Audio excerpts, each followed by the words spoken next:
Hello friends, आज का हमारा टॉपिक मोनोसैकेराइड्स के ऊपर है। मोनोसैकेराइड्स नेचुरली अकरिंग कंपाउंड्स हैं जिसमें 3 to 7 कार्बन एटम्स पर मॉलिक्यूल होते हैं।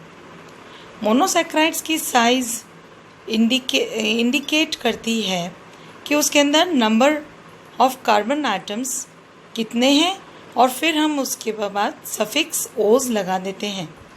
फॉर एग्जाम्पल हम टर्म ले रहे हैं triose, tetrose, pentose and hexose.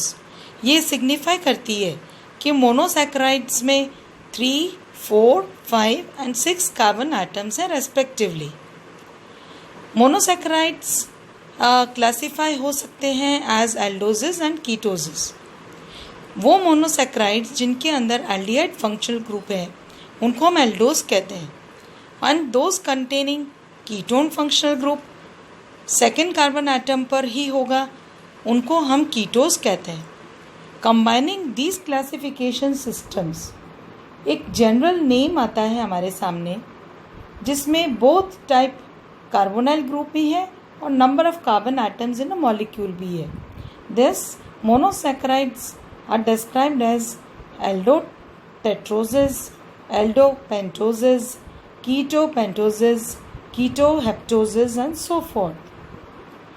दो एग्जाम्पल्स हमारे सामने स्पेसिफिकली हम स्टडी जो करेंगे वो है ग्लूकोज एंड फ्रक्टोज। ग्लूकोज एक एल्डोहेक्सोज है और फ्रक्टोज एक कीटोहेक्सोज है। एल्डो मीन्स उसके अंदर एल्डिहाइड फंक्शनल ग्रुप है, हेक्सो मीन्स 6 कार्बन एटम्स की चेन है और ओज मीन्स वो एक मोनोसैकेराइड है। 6 कार्बन एटम्स की chain with aldehyde functional group and a monosaccharide glucose को therefore एक एल्डोहेक्सोज के क्लास में रखा गया। फ्रक्टोज कीटोहेक्सोज का एग्जाम्पल है जिसके अंदर 6 कार्बन एटम्स हैं, कीटोनिक फंक्शनल ग्रुप है सेकेंड कार्बन एटम पर, और ओज यानी वो एक मोनोसैकेराइड है जिसके अंदर हाइड्रोक्सिल ग्रुप्स हैं, बाकी के कार्बन एटम्स पर हाइड्रोक्सिल ग्रुप्स हैं। मैंने एक एग्जाम्पल यहाँ पर लिया है कि हम ड्रॉ करते हैं structure of a compound a ketopentose. Second हम ड्रॉ करेंगे एन एल्डोटेट्रोज। जैसा नाम बताया है ketopentose, pent means 5 carbon atoms, keto means a carbonyl group जो कि कीटोनिक होगा ऑन सेकेंड कार्बन एटम्स और बाकी के कार्बन एटम्स पर हाइड्रोक्सिल ग्रुप है। तो ये एक एग्जाम्पल है हमारे पास of a ketopentose. Aldotetrose aldehyde group and 4 carbon atoms, बाकी के कार्बन एटम्स पर हाइड्रोक्सिल ग्रुप है, इसलिए ये एग्जाम्पल है हमारे पास एक एल्डोटेट्रोज का। सिंपलेस्ट जो शुगर है वो एक ट्रायोज है और जो एल्डोट्रायोज है उसका कॉमन नेम है ग्लिसरल्डिहाइड, और जो कीटोट्रायोज है वो है डाईहाइड्रोक्सी एसीटोन। ये हमारे पास 2 मॉलिक्यूल्स हैं, ग्लिसरल्डिहाइड जो एक एल्डोट्रायोज है और डाईहाइड्रोक्सी कीटोन जो कि इसके अंदर कीटो ग्रुप है और ये कीटोट्रायोज है। ग्लिसरल्डिहाइड में हम देख रहे हैं कि एल्डिहाइड ग्रुप है और 2 कार्बन एटम्स के ऊपर हाइड्रोक्सिल ग्रुप है। एक जो एनांशियोमर है वो है D+, दूसरा जो आइसोमर है ये एनांशियोमर है वो L-। ये दोनों एनांशियोमर्स है, पेयर ऑफ एनांशियोमर्स, यानी ये मिरर इमेजेस है, यानी इनके अंदर एक कायरल कार्बन एटम है। ये एक स्टीरियोकेमिस्ट्री का पार्ट हो गया है। बाकी मोनोसैकेराइड है triose and aldotriose and ketotriose. The structure of triose में डी एंड एल ग्लिसरल्डिहाइड, ये मैंने पहले डिस्कस किया कि mirror images of each other है और रिप्रेजेंट कर रही है एक पेयर ऑफ एनांशियोमर। एक कार्बन एटम जिसके पास 4 डिफरेंट ग्रुप्स अटैच्ड होते हैं वो एक चिराल कार्बन होता है। If a molecule has 1 or more chiral carbon atoms, it is likely to exist as 2 or more stereoisomers. Dihydroxyacetone does not contain a chiral carbon and thus does not exist as a pair of stereoisomers.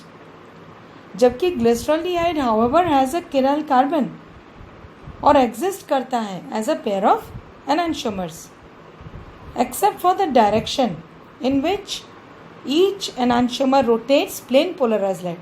ये तो एक property है optical isomer की कि वो plane polarise light का direction या तो क्लॉकवाइज रोटेट करेगा या एंटी क्लॉकवाइज रोटेट करेगा. अगर क्लॉकवाइज रोटेट कर रहा है तो वो प्लस का साइन लगता है यानी डेक्स्ट्रो रोटेटरी होगा. अगर माइनस कर रहा है तो वो एंटी क्लॉकवाइज है या लीवो रोटेटरी है. और इनका स्पेसिफिक रोटेशन हमने यहाँ पर बताया है कि one enantiomer has a specific rotation of plus 8.7 degrees while the other has a specific rotation of minus 8.7 degrees. Structural formula अगर देखें तो हम एल्डिहाइड ग्रुप को टॉप पर लिखते हैं and the hydrogen atoms and the OH group that are attached to each chiral carbon are written to the right or left. Now if a monosaccharide is a ketose, the ketone functional group is on the second carbon atom. अब ये vertical lines हम draw करते हैं वो represent करती हैं bonds pointing away from you, while horizontal lines represent bonds coming towards you. The formula of chiral molecule represented in this manner are referred to as Fischer projections. The two enantiomers of glyceraldehyde are specially important because monosaccharide with more than 3 carbon atoms can be considered as being derived from them. हम glyceraldehyde को parent monosaccharide या smallest एक monosaccharide मानते हैं और बाकी के जितने भी हम मोनोसैक्राइड्स देख रहे हैं वो सब ग्लिसरल्डिहाइड से ही डिराइव्ड हैं. Thus, D and L glyceraldehyde provide reference point for designating and drawing all other monosaccharides. Sugars whose Fischer projections terminate in the same configuration as D-glyceraldehyde are designated as D sugars. Those derived from L-glyceraldehyde are designated as L sugars. By convention, the penultimate, next to last, carbon atom has been chosen as the carbon atom that determines if a sugar is D or L. It is the chiral carbon farthest from the aldehyde or ketone functional group.